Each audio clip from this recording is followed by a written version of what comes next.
Tennessee Volunteers made the playoff last year. Allegedly, I think they showed up. Their team was there. Their fans were there for sure, calling it Neyland North, but I don't think the team actually made it to Columbus. 10-3, 6-2 in league play, and we're the center of all the offensive offseason drama. The biggest story of the offseason, arguably, was Nico Yamaleava leaving Tennessee over an NIL dispute on the eve of the spring game. He enrolls at UCLA, and Tennessee and UCLA just kind of do a little switcheroo. Joey Aguilar, who originally was committed to UCLA out of the transfer portal from App State, is going to now be the starting quarterback at Tennessee. I think he's a fine replacement. I think that we've highlighted him on this show before, that he can make some big plays with his arm and his legs. He needs to take care of the football. He's really haphazard with it at App State. 24 interceptions and 24 starts over the last 2 years. That's not going to cut it for Tennessee this year. Dylan Sampson's gone, SEC's Offensive Player of the Year. They're going to have to find some juice at the running back position. Deshaun Bishop looks like he's going to be the guy. Had 6.1 yards per carry last year. Star Thomas had 800 yards at Duke. He's transferring in too. They didn't really have a star portal addition at the wide receiver position. They lost a lot of talent there as well.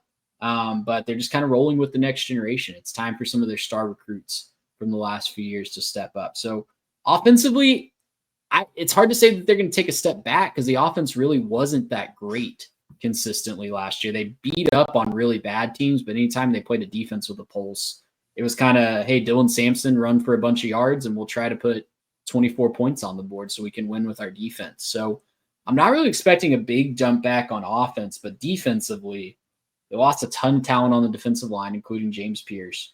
Their linebacker core is kind of intact, but they're also going to try to piece together some things and rely on a couple guys coming back from injury in the secondary. This was a defense-first team last year under Josh Heupel. Can they be a defense-first team again this year? I actually am buying the defense again this year. I love what they have in the secondary. I think there's a lot of talent. Jermon McCoy was a guy that we hoped would come to Aggieland when he transferred from Oregon State, a Houston area kid. Goes to Rocky Top, had a really good season last year. The safeties, we'll see what they're like in the very back end. You're right. They do have to get after the passer along that defensive line. I think a guy like Dominic Bailey is going to be huge off the edge and replacing that. He comes back as one end of that edge rushing tandem.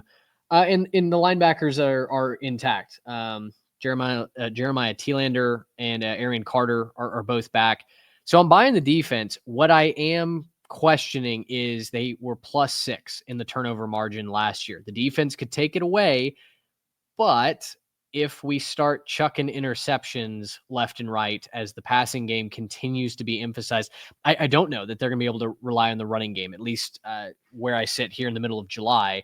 I'm not going to pencil in the same rushing production that they had last season. So if Aguilar comes in and is a little bit looser with the football, that could spell disaster in some of those close games that Tennessee likes to play.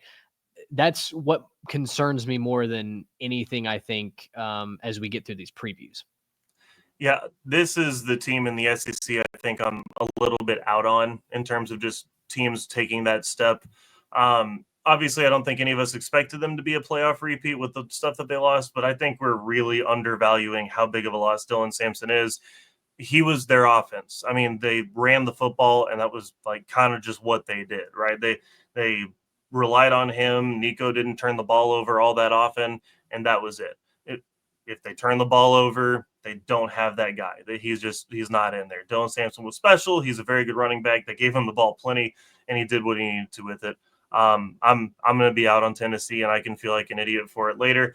They don't really have a tough schedule, so they might end up getting a little bit of a benefit in that schedule. They don't really play like all of the top teams.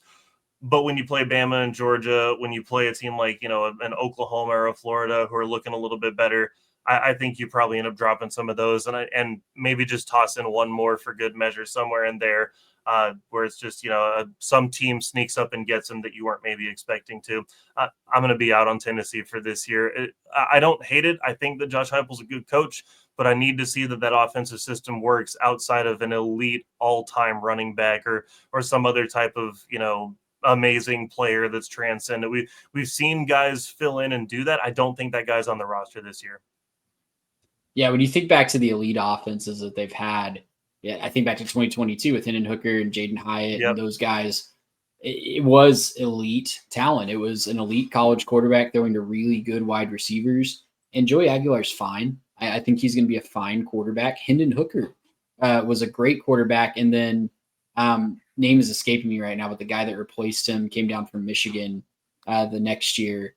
He was Joe Milton. Joe Milton, thank you. Armed like a cannon. He's a Yeah. fine quarterback.